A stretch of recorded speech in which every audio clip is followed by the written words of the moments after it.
السلام عليكم ورحمة الله وبركاته. الخليجي بغيض، السوداني أمين، الهندي غبي، الصعيدي ساذج، وأيضا اللبناني رومانسي، والعراقي شجاع. هذه كلها صور نمطية مغلوطة أريد لها أن تكون حقائق من خلال الترسيخ في العقل الباطن للمتلقي وتحويلها من مجرد إشاعات ونكت إلى حقائق راسخة. مثلا أنا استلمت نفس الرسالة 5 مرات على مدار يومين. هذه الرسالة تتكلم عن نكتة سمجة، تتحدث أن اللبناني عندما يعود من السفر يهدي لزوجته هدية، بينما المصري عندما يعود من السفر يهدي لزوجته فستان، والسوري عندما يعود من السفر يهدي لزوجته عطر. الخليجي الوحيد عندما يعود من السفر فإنه يهدي لها ضب ويطلب منها أن تطبخه لأنه قد دعا أصدقائه على وجبة العشاء.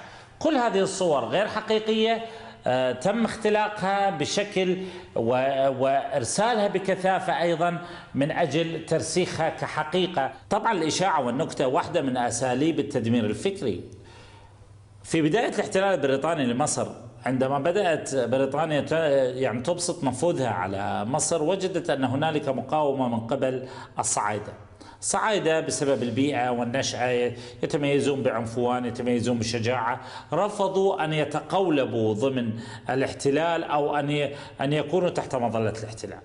الماكينة الإعلامية البريطانية بدأت تنشر عشرات ومن ثم مئات ومن ثم آلاف النكت أن الصعيدي ضيق المدارك وأنه ساذج، حتى أن الشارع العربي بدأ يزج باسم الصعيدي في أي نكتة يريد أن يؤثر بها على المتلقي، وهي صورة غير حقيقية وصورة نمطية رسمت بطريقة خبيثة.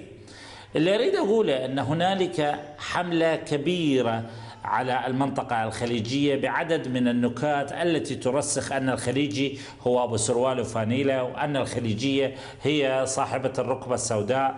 هذه المصطلحات وهذه المسميات يراد لها أن تكسر عنفواننا وشموخنا، وأيضا تؤثر في طريقة نظرة المقابل لنا، ولهذا يعاملنا بفوقية نحن لا نستحقها. طبعا هذا هو مشروع مقال متلفز، وهو أول مقالاتي المتلفزة. أتمنى أن يروق لكم وأن تشاركوه مع أصدقائكم وأحبابكم.